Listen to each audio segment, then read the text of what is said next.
Hey everyone, welcome to the Smart Economy Podcast, a production of neonewstoday.com. I'm your host, Dylan Grabowski. This episode of the Smart Economy Podcast is part of a handful we'll be releasing about bridging the knowledge gap between traditional internet and finance and the Web3 industry. In this episode, I chat with Chris Sowers, the founder of writingcoaching.com. Chris has been a writing coach for about 5 years and has worked with several writing professionals, including screenwriters for popular television shows. In 2020, he began to coach and edit articles for the Neo News Today team, which is where he's gained much of his exposure to the blockchain industry. In this conversation, Chris and I talk about how traditional companies can engage employees to keep them around, how his side hustle has evolved and grown to coaching more than a dozen writers, what it was like first discovering cryptocurrency and his first impressions, how people working in this industry for the betterment of society positively changed his perceptions of the technology, how blockchain can be used to reduce friction in remote working and traditional industry, and much more.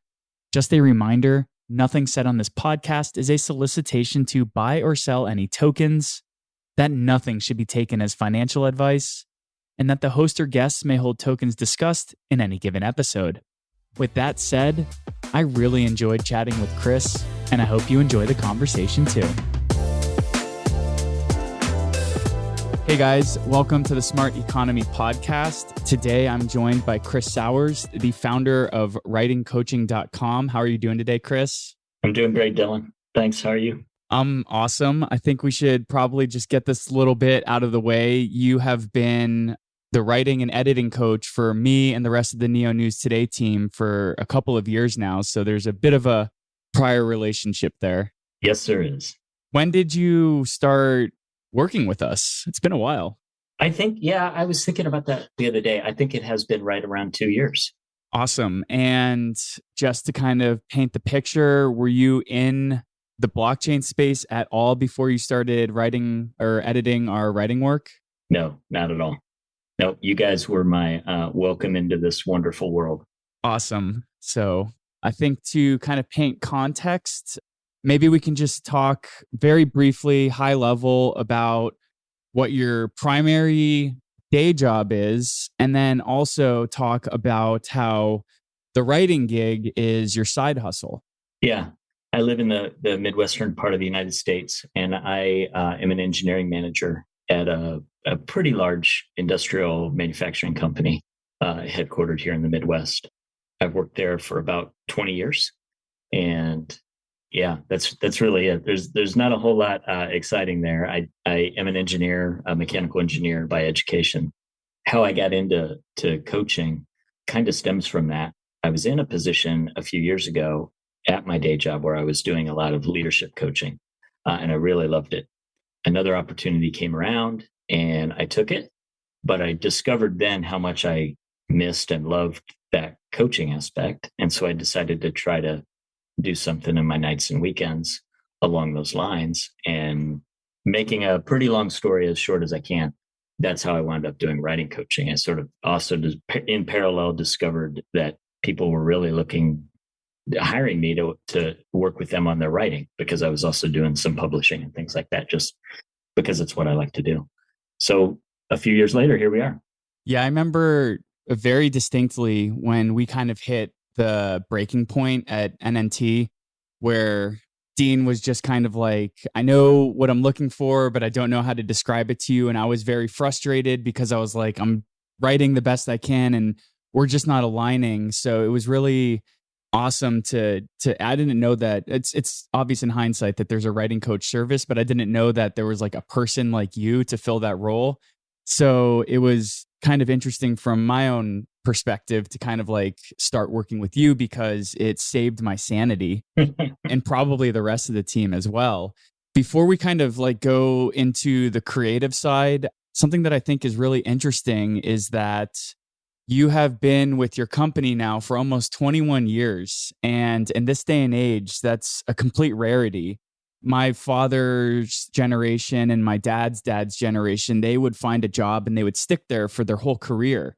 And today, especially with millennials, and I don't even know what Gen Z is like anymore, the average career track for a millennial, at least this is what they told us when I was in college, was you'll spend 5 years working on like an industry, and then you'll jump ship to a new one and spend another 5 years there.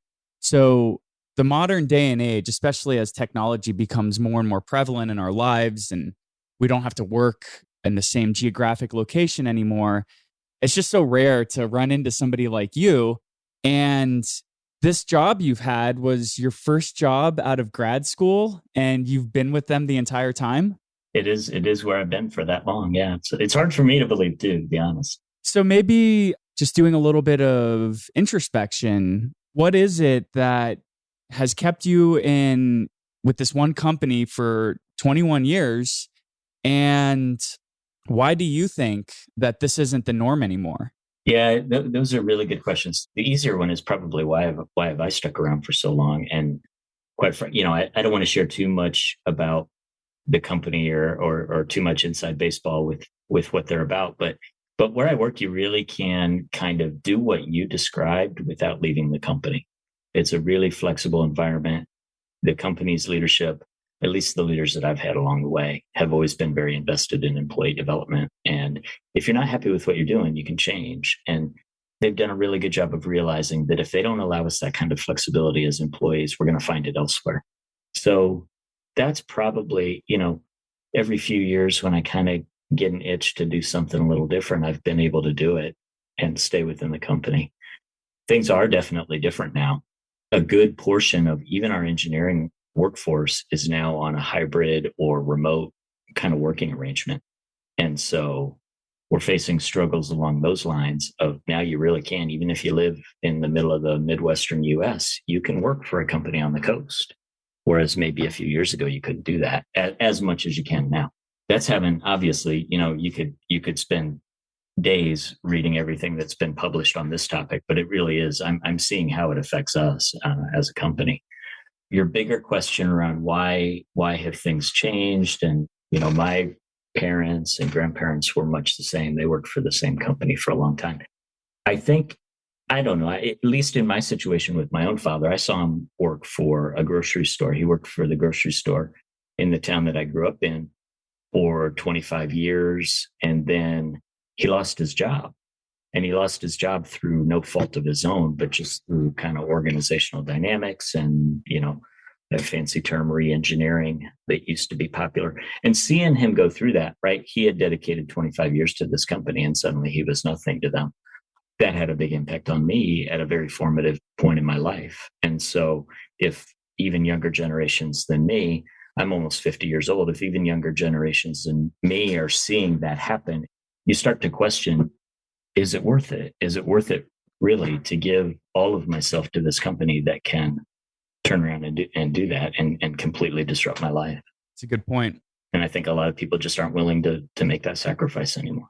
Well, it sounds like you kind of got lucky with your company because they prioritized engaging the employees and keeping you guys around. So it's kind of cool that you got to jump ship. I myself get the itch to do something new all the time. After college, I was a fundraiser and then I wanted to go into planning. And then I got sick of urban planning and now I'm writing about fake internet money for a living. And I also just didn't recognize that there were any companies or enterprises that kind of fostered this sort of internal growth. And I think that maybe there's like a nugget of truth or a nugget of gold for companies as we move forward, especially in this rapidly remote working world that we live in. So thanks for kind of sharing a little bit about that. Now, I can't imagine that mechanical engineering is necessarily your passion. And when you go back and look at your academic record, you got a Bachelor of Fine Arts, was it? Or liberal arts? Yeah. Well, a Bachelor of Arts. Yeah. Bachelor of Arts. So maybe in college before you got smacked down by the realities of the world and having to have a family and make a decent income, maybe you had these visions of grandeur of being a writer or something. So where did your passion for writing kind of start? And was it in college? Was it before college? Could you talk a little bit about that? Yeah, I think it was well before college.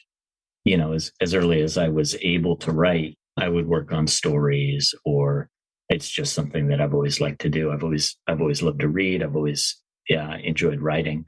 And I was generally pretty good at it. I remember getting feedback in grade school, from teachers and a couple instances where something I wrote was, read to the class, silly stuff like that. But my point is, I was pretty good at it. And maybe I would have tried to make a career out of it from the beginning, but I didn't necessarily get the encouragement to do so. And maybe didn't even know what that could look like. And so I've kind of had to just find my own way with it over the years. And here I am, literally decades later, doing it for fun. Of course, like you described it, the side hustle. I just enjoy doing it. Yeah, it's hard to envision building a career when you look at like Steinbeck or even Hunter S. Thompson, and these guys are just like drunk all the time, writing away in some little hovel in like a Caribbean island somewhere. It sounds great and it's very romantic. Yeah. But like, that's not going to feed your kids. That's right. So then your interest in writing, did that stem because you could write, or was it like a book or something like that kind of sparked your interest? Because I very much remember what book it was for me that kind of like kicked things off. It was Angela's Ashes. Oh, wow. Yeah. And after reading that, I was like, my God. Well, it's phenomenal, isn't it? Yeah. I have clients that'll read a book like that, and it'll almost have the opposite effect, where it intimidates them so much. It's like, this is so beautiful. This is so amazing. I can never do that. And then there's others like you who do get inspired by wonderful writing and want to pursue it that way. So it's interesting being a coach and trying to figure out, like, when you and I work together, maybe I take a different approach than when I work with some other clients who might be intimidated by that, whereas you're inspired by it. But that's not your question, is it? Your question is around if there was a single book for me. I really don't think there was. As a kid, I loved reading Stephen King books. If I had a favorite author at the time, that was probably it. I never would have thought that I could do that. I had a really active imagination as well. So maybe I would try to write, my 12-year-old version of a horror story or something like that. So if I had to pinpoint something, it would probably be Stephen King, I guess.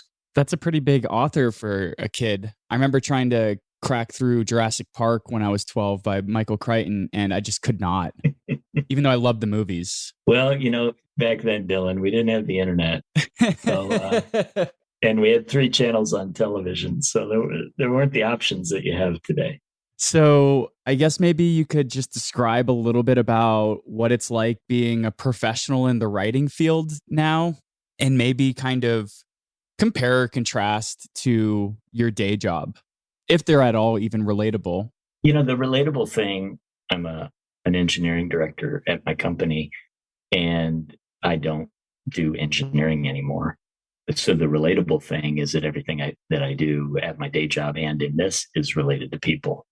And how do you navigate organizational dynamics, team dynamics, individual dynamics in order to accomplish a goal? And I do a lot of coaching at my job still, not formally like I used to, or formally like I do in the writing. So that's probably the relatable bit that crosses over between the two. As far as coaching writers, I love helping people get to the next level. And specifically I've been doing this for 5 years, what I've discovered that I'm pretty good at, and really what I love to do, is help good or very good writers get to the next level. So if you have no idea what you're doing, I'm going to struggle with you. But it's like you and Edge, you guys were already really, really good. And I remember telling Dean this when he first reached out to me, you're already really, really good. I think I can help you get from that 90 or 95 to 100. That's what I really love to do. And I love to see like the connections, like when a client makes that connection, when they kind of discover these things, it gives me chills even to think about the moments that has happened. Yeah, I go back and look at some of the articles I wrote in 2018, 19, 2020, and I'm like, who the hell wrote this? After years of working with you, that next level for me has just kind of been catching things as I'm writing them, or while I'm editing my first draft, I can kind of envision, what would Chris say? Maybe I can beat him to the punch. And so it's kind of ingrained these new like checklists that I have internally which is really gratifying because when I went to grad school for planning, my goal wasn't to come out and be like the world's best planner. I literally wanted to become a better writer. Like that was what my big goal was how can I start writing papers to describe like my conceptualizations of how cities should be designed or how transportation networks should be built in the US to help decrease congestion and improve quality of life for people who don't even care to take a bus or take the train. So it's been really awesome to kind of like go from that 90% to 99%. Of course, I don't feel like I'm a great writer. So I feel like maybe that's a bit of humility that maybe is necessary to continue progressing. So I think you are, and it's good that you don't. I'll just say that, because then you're always wanting to improve. So, and that's kind of what I've discovered. And that's another parallel, I think, to my engineering work too, is the best engineers don't think they're the best. What makes them so great is that they're starting to realize everything that they don't know. And the more they know, the more they realize there's more they don't know. And that is what I think is true expertise. Cool. So can you share just, I understand that your clients, maybe it's not like a lawyer client relationship where there's privilege of not sharing, insider information, but can you just share some broad overviews of the types of clients you have? Because as we mentioned earlier in this podcast, we're one of your clients, but like you hadn't heard of blockchain until you started coaching us. So I can only imagine you have some really interesting clients working in maybe weird and unique places in this world. Yeah, I don't know if there's too many weird or unique. I'll tell you, most of the clients that I work with are, I wouldn't say there's anything weird or unique about them. They're at a point in their life where they want to get their thoughts onto the screen or onto paper. And for whatever reason, they've discovered that they could use some support in doing that. So it's a lot of people that want to start a blog just to kind of express their thoughts, right? And put their thoughts out there into the world. That's what I work with a lot. I've been surprised. Maybe if there's been one surprise, it's the number of professional writers who reach out for coaching. Because I thought when I first started doing this, and like I said, I didn't set out to be a writing coach. People started hiring me as a coach to work with them on their writing. One day I woke up and realized I have a dozen writing clients. I guess that means I'm a writing coach. So that's what I started focusing on. But when they did first start hiring me, it was the bloggers. They want to start a blog or they just need some support along those lines. And what's been surprising since I flipped everything over and am solely focusing on coaching writers now is the number of professional writers that'll reach out for this kind of support. And it's really around accountability. They know how to write. They don't need me helping them improve their writing. I've worked with writers, for example, I without sharing too much, I've worked with writers one writer who has worked on the Stranger Things series on Netflix. Cool. And when he disclosed that to me, I'd been working with him already for a while, and he shared that with me. And he needed accountability. So he knew what he needed to work on. He's a great writer, obviously. Look what he's done with his career. He needed somebody to remind him to do his writing every day, right? And to be there as kind of that. Because when you're a writer, it's sort of what you miss. You don't have, when you're a freelance writer or whatever, you don't have a boss looking over your shoulder, like in many jobs, telling you what to do and checking your work every day. And, some people need that. And credit to them, even the professionals who realize that and say, yeah, I've got this deadline. I've got to have this whatever turned in 3 months. But I know, left to my own devices, I'll wait until day, 2 months, 29 days before I think about it. So I need a coach to hold me accountable. So yeah, I kind of got a little off track there, but everything from I want to start a blog to I sold this movie script and now I got to actually write it. Like I sold this idea and now I got to write it. You know what I mean? And everything in between. So it's really cool and pretty humbling, and a little bit of imposter syndrome will set in now and then. And then I remind myself, now there's a reason they hired you. It's okay. You're allowed to coach them.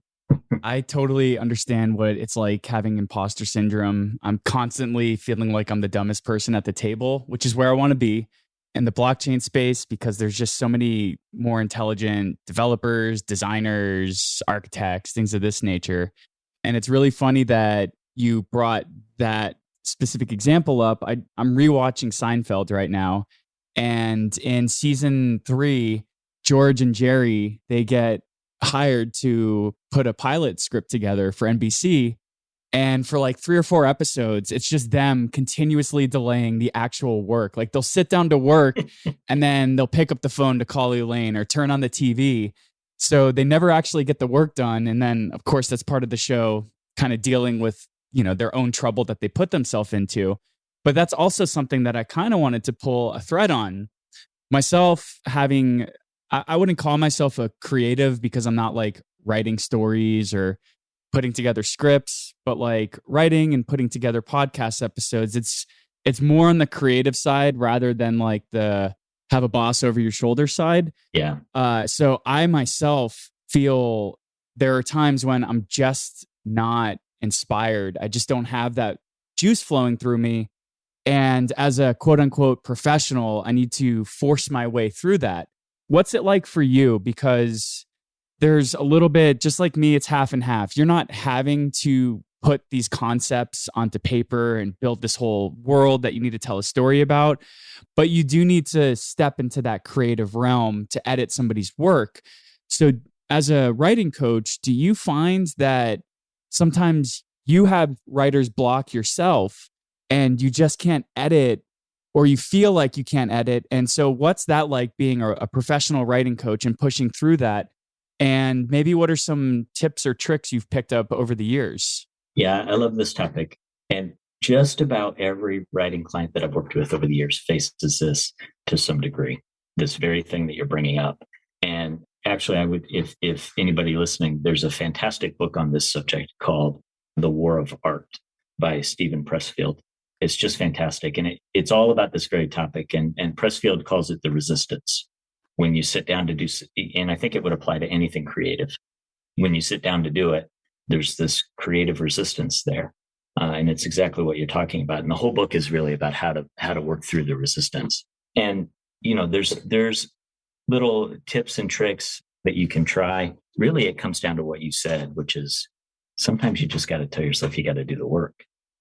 At my day job, I can't wake up in the morning and say, I'm just not feeling it today. I mean, I could, I guess, but I don't, right? You show up and you put in the work, regardless of your level of motivation. I'm just not feeling inspired to engineer today, or I'm just not feeling motivated to do this, but you do it anyway. And Pressfield really recommends taking that same approach to your creative work. Is don't wait for the muse to visit you, because the muse shows up when they want to, not when you need to do the work. When the muse does visit you, that's fantastic. We might call that flow or something like that. But it's not always gonna happen. And by the way to get the muse to show up is to do the work. And if you just sit down and start doing the work, lots of times inspiration comes from doing the work, not the other way around. And so that's what I work a lot with clients on, is just, you don't have to write the whole novel today. Write a sentence. Just write a paragraph. Go write a paragraph right now in 30 minutes and check back in with me and tell me it's done. And lots of times I'll hear from them 3 hours later saying, hey, I did the paragraph and it turned into 7 pages, because that's the kind of thing that happens. So that would be a tip there, is to just do it. Don't wait for the muse. Just do it. I've also worked a lot with clients on kind of paying attention to their creative energy levels. I can't write in the afternoon. Yeah, I just cannot. I can edit in the afternoon or in the evening, but I can't write then. So even if I got to put together kind of a more involved email for work, I can't do that in the afternoon. So pay attention to your creative energy levels and reserve time when your creative energy is at a peak. I think you'll find that it's pretty consistent day to day. And so reserve that time for your creative work versus when you're in a creative trough or however you'd phrase it. Yeah, I noticed my writing creativity is at its highest early morning, kind of right after I wake up, right before lunch. When I first went full-time with Neo News Today, I was actually waking up, setting my alarm to wake up at 6:30 so I could get my writing done and be done by 10. And this was in October, November, so there was no daylight in the morning for a few hours. So I felt like I'd be working when the whole world was asleep, and it was like my kind of superpower, I guess, if you will. Yeah. You kind of alluded to it in your response, but do you have to tackle those creative blockers as an editor as well? Or because the words are in front of you and you have this objective task, it's a little bit different? It depends on the editing, really. So there's, without getting into too much detail, there's content editing and there's line editing. Content editing is the person really needs some help with structure. They've got the ideas. They don't quite know in what order to put them or how to connect them. That's what I would call content editing. That definitely requires a higher level of creative energy than what's called line editing, which is basically, it's there, I'm fixing grammar and spelling stuff. So yeah, it does apply. And it depends on the kind of editing that you're doing. And the line editing I can do when, in the afternoon or the evening when my creative energy isn't real high. But that kind of structural editing, like if you come to me and say, hey, I've got these great ideas, I just don't know how to put this together, I'd be most effective working on that in the early morning, just like you. Something that I like about this conversation is, even though the Smart Economy podcast was born out of Neo News Today podcast, which focused directly on blockchain, we're moving into a new economic model with the further integration of technology, and remote work is just going to be something that becomes more and more a part of our life. So something I really appreciate about this conversation, even though it so far hasn't been super blockchain focused, is that we're talking about ways in which people can take their careers into their own hands and kind of join this new economic paradigm shift where, when I went to college, I was told you're going to get a job and you're going to work at that job for X amount of years. But it was already happening in the mid 2000s with YouTube becoming so popular and Twitter and just everybody using the internet. So a lot of this kind of ties into how people can really take the reins over what they want to do with their lives, their quality of life, how they want to be employed. So something that I think is really interesting from your perspective, and you kind of alluded to this earlier, how you just stumbled upon someone and then I have 12 clients. What does this look like for somebody? And maybe it doesn't necessarily have to be creative writing. It could be all sorts of other jobs that you find online, but ultimately, like the freelancer, the person who's starting their own business, they need to come up with clients. What does that process look like for finding clients? And I'd also like to hear how you got in contact with the Neo News Today team. Yeah, sure. For me, there was this hole in my life when I left that job where I was purely training and coaching and switched to another more directly engineering, managey kind of role. There was just this hole that I was looking to fill. And, I started kind of just looking around on the internet I knew I kind of had an idea that I wanted to coach. I sort of wanted to coach leaders. That's what I had been doing at my job, and I liked doing it. And I was just kind of Googling, and I discovered this platform. It's called Coach.me, and you could get certified to be an online coach. And well, what the heck? I'll give that a shot. I started out trying to coach. I had packages on there for leadership coaching. Hindsight's 2020. Should have known that no leaders are going to Coach.me to look for executive coaching, which is basically what I was trying to do. That's not what that platform's built for. That platform's built for more accountability coaching. But anyway, I got registered on there and eventually discovered how you needed to show up on that platform in order for clients to hire you. And it just sort of took off from there. So there was really no magic to it. I mean, I just kind of did some research, found that platform and decided to give it a shot. And it's turned into what it's turned into today. And actually that's how Dean found me, was through that platform. I had switched everything over. That was after I had kind of realized, oh, wow, look at this. I'm a writing coach. 12 of my 14 clients are writers. So I had switched everything over on that platform, and Dean had just gotten on the platform and found me. And I remember having a call with him, being completely intimidated because I knew nothing about blockchain. It was very mysterious to me, very intimidating.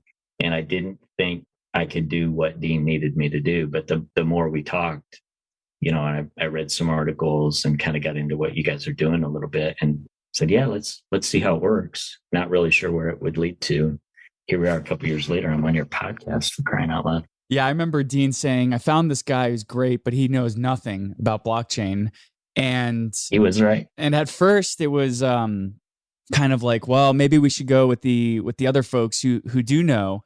But ultimately, I think that brought a whole new level that rounded us out and made us better, because we get to explain these concepts now in a way that on Reddit, it's called Eli 5, explain like I'm 5. And to have like a coach that says, I don't get this, you need to make it simpler for me to understand. I think that is what can help onboard, the next 10x users in the blockchain space. Yeah.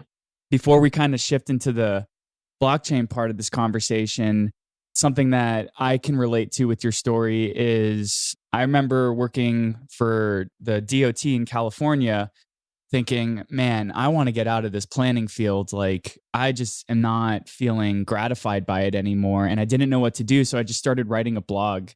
And I used that blog to parlay in my first interview with Dean. He's like, can you give me writing samples? And boom, I had a blog. I was posting twice a month for like 8 months, able to show something that showed I cared about writing.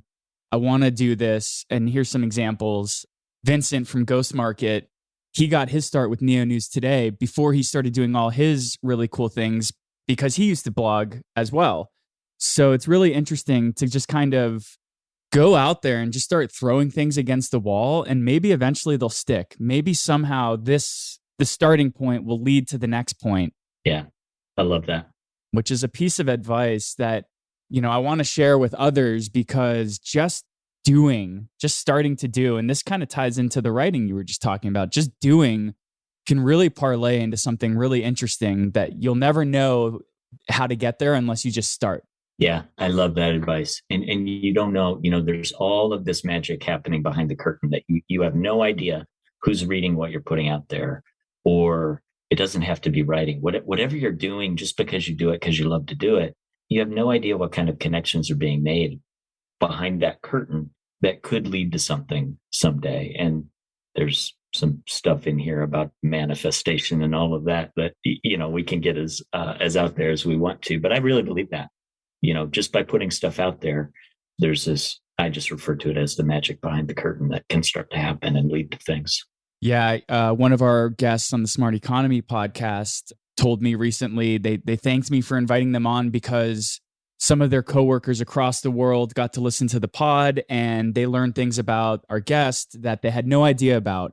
And it really opened their eyes and just kind of highlighted the expertise and knowledge that they bring to the table, even though they might not be talking about that today. So hopefully future clients of yours are listening to this at some point later down the road in the space-time continuum. Absolutely. So we touched upon this in the little conversation we were just having. You had zero idea about blockchain before you came in to be our writing coach. So most of your exposure to this ecosystem and industry has been through our lens, and our lane has been focusing on the Neo blockchain. So, most people come into this learning about Bitcoin or learning about Ethereum, and you've learned from our perspective. So what do you find intriguing about the work that we do? And how do you think that relates to kind of just like the broader space?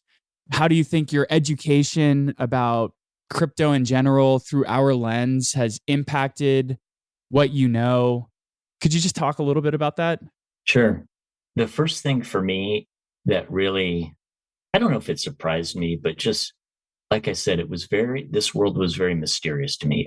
I did know a little about blockchain, but just enough to be scared of it and to be intimidated by it. And cryptocurrency, to me, that term itself sounds terrifying. Why would I want anything to do with that? But when I got to know you guys and I got to see some of the amazing stuff that's happening in this world, there are really, really good people in this world who want to make a positive difference, who, there's no other way to put it than who want to do good in the world. And that was a bit of an awakening to me. Are there scammers out there in the world? Of course there are. But at its core, the people that are involved in, at least in my experience through you guys, in blockchain and cryptocurrency are genuinely good people who want to make a positive difference and make the world a better place. And that sounds hokey, but I really think it's true. That's been a real awakening for me. I think that one of the cool things about getting exposure to this world through you guys is seeing a different lens than what maybe ordinary or average people are exposed to this world through Bitcoin, like you said. And for me, it's been through Neo, which has been a real different, I've gotten to learn about blockchain through the Neo lens and understand like different consensus mechanisms and different approaches like that, and the dual token model versus other models. And it's been really cool to kind of get exposed to the different solution ideas through you guys, because I want to know more about Ethereum. I want to know more about Bitcoin because of where I'm starting with you guys. Had I started through Bitcoin, I don't know that I would have ever really wanted to broaden from there. It's hard to say, but I really do like seeing things through your guys' lens that way. Do you remember the first time you heard about Bitcoin or Ethereum? Like, how far back was it? For me personally, I remember I was in grad school and Bitcoin had just dropped from like $700 to $300. And I was like, that's a scam. And I didn't come back until 2017. And that's when I got bit by the bug. So do you remember like the first time you heard about it in passing, even if like you were just like, oh, internet money, cool, I won't think about this for 5 years? I'm going to guess at a year. I'm going to guess like 2015. And kind of ironically, I think the first time I really heard of Bitcoin was through my day job. A mass email was sent out from our corporate lawyers saying it is against all of our policies to mine Bitcoin using your work equipment. Which, of course, then everybody's like, ooh, we can use our work equipment to mine Bitcoin? Honestly, that was probably the first I really heard. And I'm like, what does that even mean? I don't know what it means to mine. I mean, I know what it means to mine in the earth. I don't know what it means to mine Bitcoin. I'm going to guess that was around 2015. Interesting. And then it was just like, after that, ignore it. Pretty much. I mean, I might have done a little bit of research just to try to understand what is this? What does this even mean? But yeah, I didn't pay a whole lot more attention to it than that. Yeah, it's really funny. My uncle was telling me when he was in elementary and middle school, the DARE program, which if you're not in North America, DARE was a program to help keep kids from getting involved in drugs. And he told me when he first went through the DARE program, they just gave him a piece of paper and they said, don't try these things at home. They will get you high. And so, of course, he was immediately interested. So here's my checklist. Yeah. So that's kind of the perspective. That just kind of like rang when your company said, don't mind Bitcoin. You're going to make Bitcoin off of this using our company computers. And so to me, it just seems like maybe a few people kind of orange pilled themselves after reading that. Like, oh, I'm not allowed to do this. Don't tell me what to do. Watch me. I bet I can get away with it. Yeah. So in the years since, you're in a quote unquote traditional engineering field and you guys are nowhere near the cryptocurrency space. Are there any conversations around the water cooler about like what Bitcoin is? What do your coworkers talk about, if they talk about this space at all? Yeah, there actually are. It's interesting. Not everybody, certainly not even a majority. But for example, there's someone on my team who mines Bitcoin in his garage. And he and I'll kind of talk about that world and things like that. The NFT craze recently, he and I would talk about that. And so it's a good way to phrase it, water cooler-ish kind of discussion that does happen, but it's not everybody. There are still plenty of people that have no idea what blockchain or cryptocurrency even is. Before I went full-time with Neo News Today, I was writing on the side and I was that crazy guy at the water cooler at your office talking about putting money into Bitcoin, consensus mechanisms. And the majority of the people just kind of like, they had the look that just says like they're patting you on the head and like, oh, okay, I hope you do okay with that. And have you noticed these conversations kind of increasing over the years, or are people feeling more emboldened to talk about it, or are they just becoming more interested in general? I think just like the rest of society, really, there's TV commercials now for cryptocurrency, right? Or that world at least. So yeah, just like the rest of society, it's becoming more talked about. Not a huge topic of conversation any more than, the baseball game last night, but it's on that level. And you mentioned your dad. Your kids aren't children. They're growing into their own, developing their own ideas, thought processes, concepts, they're coming of age, as you could say. Are your kids talking about cryptocurrency and blockchain? Are their friends talking about it? Do the types of games they play lend credence to these types of conversations? Yeah, I think so. Our oldest son, especially, he's a senior in high school. So he's 17 years old. He's really interested. So he knows that I'm connected with you guys. And he's very interested in kind of what NEO is, what Bitcoin is, how this works. Unfortunately, not interested enough that he's going to go get a computer science degree, which is what I really would like him to do. But he is, it's intriguing to him, I would say. And he wants to know more about it. He thinks it's cool that I have cryptocurrency and some NFTs, and he wants to see what I have. And he is definitely interested. And I could see him starting to do a little bit of investing in this world. Cool. And what about your younger kids? Is that, I would imagine that if they came to this element, it would somehow be through gaming like Roblox or something like that. Yeah, exactly. Yeah, they're very into, and that's probably where I don't know that I can put words to this, probably where their exposure ends. And I don't know if this is true or not, but it seems to me like they might be using it without even realizing they are. Right? You know what I mean? Like, I don't know that they would say there are blockchain elements in these games that they play. I don't know that they would even know that. It's just part of what they do without realizing it. Yeah, that's kind of what I'm looking forward to about the space as it continues to get older and more ingrained, is that you and we had to learn what's blockchain. How do cryptocurrencies differ from traditional currencies, from securities, from traditional assets? And like even me, I grew up with the internet. I grew up having a computer in my house since day one. One of my first memories is a computer, playing on a computer when I was like 2 or 3. So even a small difference between us, this small difference in ages, I've grown up with the internet my entire life. Maybe you had to learn how to integrate it into your life. Exactly. So that's going to be really interesting. And like, I'm excited to see Gen Z come of age, like your son who's about to go to college. I'm excited to see what they do in a few years, but I'm even more excited to see what today's middle schoolers and elementary schoolers do in 10 years when they're not out there proselytizing different Bitcoin and blockchain networks. They're just using them. They're just using it. Yeah. Part of their tech stack. Yep. So something that I wanted to pull on is we're obviously in the middle time between then, which was no one knowing anything about Bitcoin, and all of our conceptualizations are that it's used for illicit purposes on Silk Road and criminals use it, to fast forward 20 years when it's just like another native part of the technology stack that we're using, just like the internet today.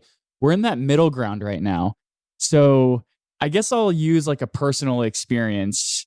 You're a grown man with a family and a career and graduate's degree. And sometimes some of the things you're editing for us are just about asinine things like nudes tokens. So do you ever while you're editing some of the stuff in the crypto space, are you ever like, what the hell am I doing here? And secondly, to kind of like build on top of that, do you think that that's an opportunity or a constraint? Like memes can tell stories really quickly. And I think that that's an opportunity, even though a lot of people would say memes are just dumb pictures on the internet. So it's kind of like a big, broad question, but what's your perspective on that? Yeah, it's a great question. And yes, it is big and broad.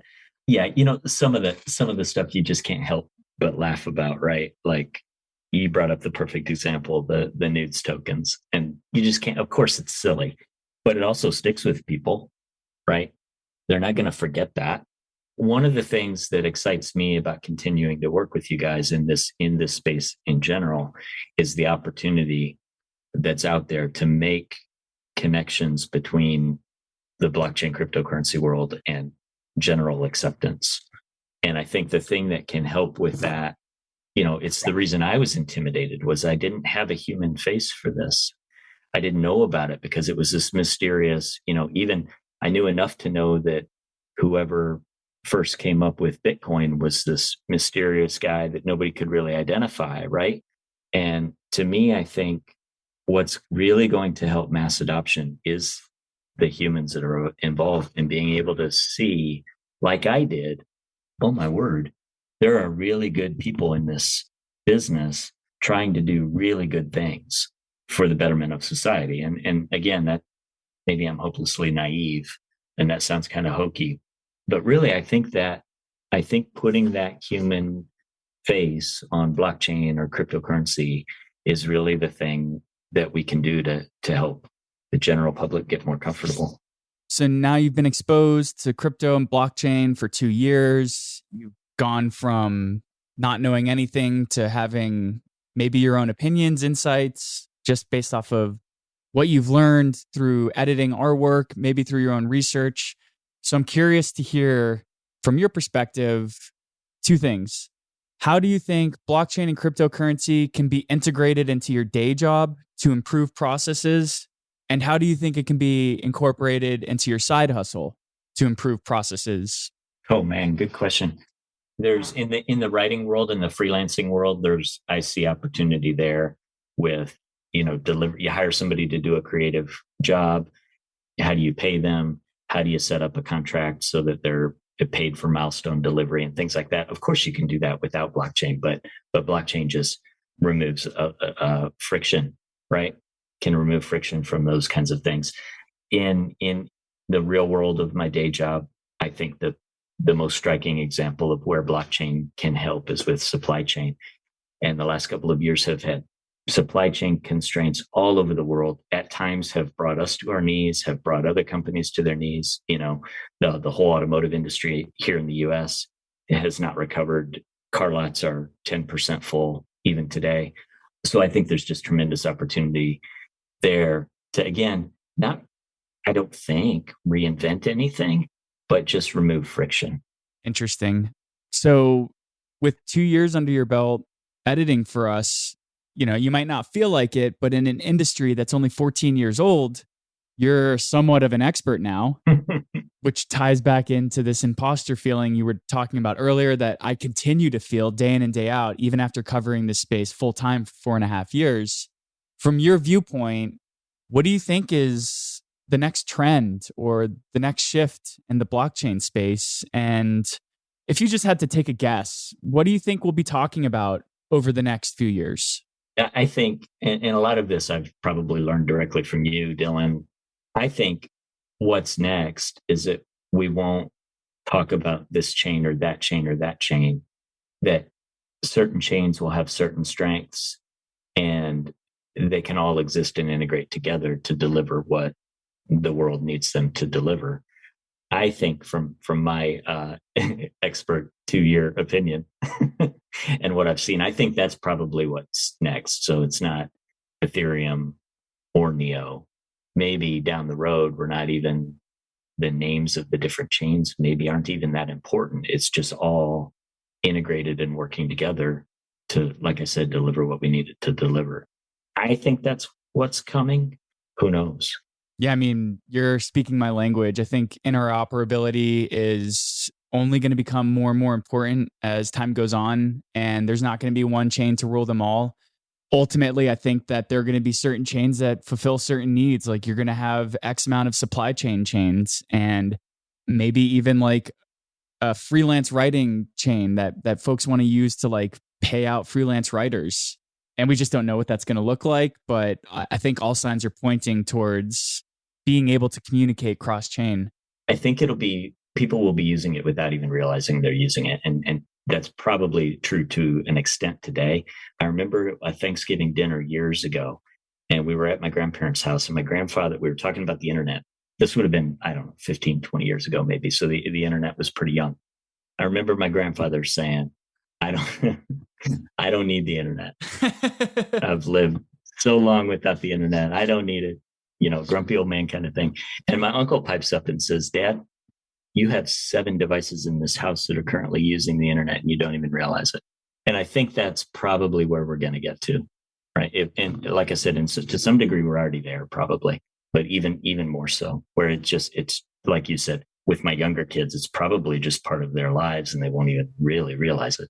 You kind of already talked about this, but in wrapping up, I want to just explicitly ask you, how do you think Web3, blockchain, crypto can empower creatives and freelance writers and maybe even expand our pool of applicants from beyond just like Western nations and empower the rest of the world? Oh yeah, the connectivity is just staggering. The ability to do exactly what you just said, and it plays in with everything else that's going on in the workforce right now around remote work and all of those things. They're all fitting together to drive that even more. I mean, blockchain plays into it, cryptocurrency plays into it, right? We don't need dollars or euros or whatever it may be. And it just all fits together to be driving things more and more that way. More integration, more seamless global integration is the only word I can come up with. But that's only going to increase and continue to drive things that way. Well, Chris, thank you so much for your time today. It was awesome to pick your brain. You listen to every one of these episodes and provide feedback. So it was awesome to have you on the other side of the mic. If somebody was listening to this and they became inspired to write or inspired to start putting their thoughts down onto paper and they want to work with you, what's the best way that somebody could reach out and get in contact with you? The best way is just my name, Chris, CHRIS, at writing-coaching.com. And you can just email me directly, or I do have a website, writing-coaching.com. You can go there, click the little contact button and email me that way too. Awesome. Thanks for sharing the mic with me today. It was awesome to chat with you. Yeah, this was a lot of fun, Dylan. Thank you. Cheers. Well, what did you think of that conversation? I thought it was really interesting to learn more about Chris's awakening to the positive benefits that blockchain and crypto can offer, which was because he'd recognized the efforts of good people working in this space.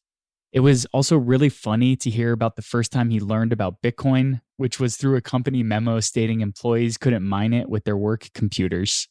And it was really cool to hear about Chris's anecdotal perspective about blockchain becoming a ubiquitous part of our lives and relating that to conversations about earlier days of the internet he had with his grandpa. On that note, I want to thank you so much for taking the time to listen to the Smart Economy podcast. If you liked what you heard and want to support the show, please keep Neo News Today in mind when voting for your Neo Council representative as part of Neo's governance process. We appreciate you and look forward to catching you next time.